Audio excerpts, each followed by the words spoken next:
இன்றே டவுன்லோட் செய்து உங்கள் ஃபேவரட் ஷோக்களை என்ஜாய் பண்ணுங்க. டாக்குமெண்ட் எல்லாம் கரெக்டா இருக்கு. நீங்க 4 பேர் சைன் பண்ணிட்டீங்கன்னா லீகலா மாத்தி கொடுத்துறலாம். கடவுளே,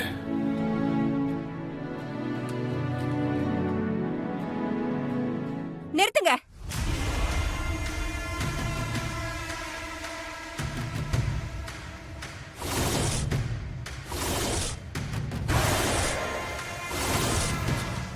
என்ன கேட்காம எப்படி நீங்க முடிவு பண்ணி 15 ஏக்கர் நிலத்தை கோயிலுக்கு எழுதி வைக்கலாம்? இங்க பாரு கல்யாணி, உன் பிரச்சனை தான் என்ன?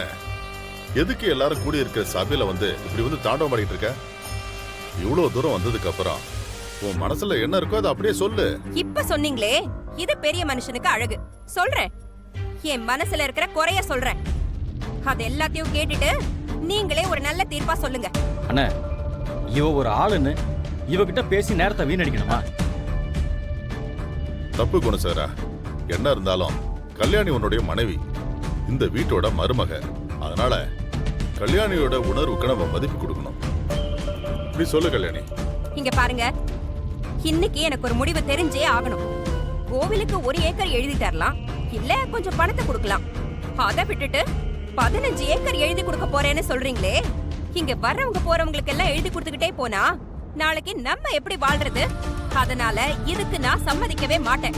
கோவிலுக்கு இந்த நிலத்தை எழுதி கொடுக்கவே கூடாது. கல்யாணி சொல்றதுலயும் ஒரு நியாயமா அர்த்தமும் இருக்கு. ஐயா, குடும்பமா நீங்க யோசிச்சு அதுக்கப்புறமா முடிவு பண்றதுதான் நல்லதுன்னு எனக்கு தோணுது. ஆமாங்க ஐயா, எங்களால எதுக்கு தேவையில்லாம உங்க குடும்பத்துல பிரச்சனை? ஐயா, அப்ப நாங்க வரங்க. வரோம். நில்லுங்க, யாரும் போகாதீங்க.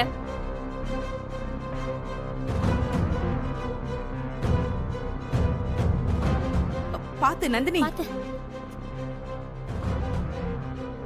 ஐயா, நீங்க யாரும் போக வேண்டாம், இங்கே இருங்க. என்னப்பா சொல்றாங்க? இந்த சொத்துக்கு சொந்தக்காரங்க சுந்தரவல்லி பாட்டியும் தாத்தாவும் தான். அவங்களுக்கு அப்புறம் அவங்க பசங்களுக்கும் பொண்ணுங்களுக்கும் தான் இந்த சொத்துக்கான முழு ரைட்ஸும் இருக்கு.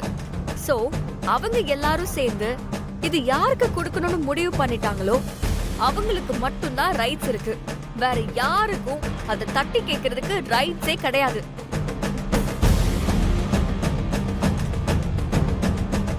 மாமா, நீங்க கையெழுத்து போடுங்க. போடுங்கண்ணே. ஏங்க கல்யாணி, நீ எதுவும் பேசாத. உனக்கும் இதுக்கும் சம்மந்தமே கிடையாது. முதல்ல இங்க இருந்து போ. இப்ப நீ போல அசிங்கப்பட்டு போயிடுவ சொல்லிட்டேன். ஏங்க சொல்றத கேளுங்க. டேய், போன்னு சொல்றேன்ல, போவுல. நீயும் போடா, பாக்காத. நீயும் போ. மாமா, அவங்க போயிட்டு போறாங்க, நீங்க கையெழுத்து போடுங்க மாமா. சுந்தரம், கையெழுத்து போடுப்பா. கையெழுத்து போடுங்கண்ணே. அப்பா போடுங்க மாமா.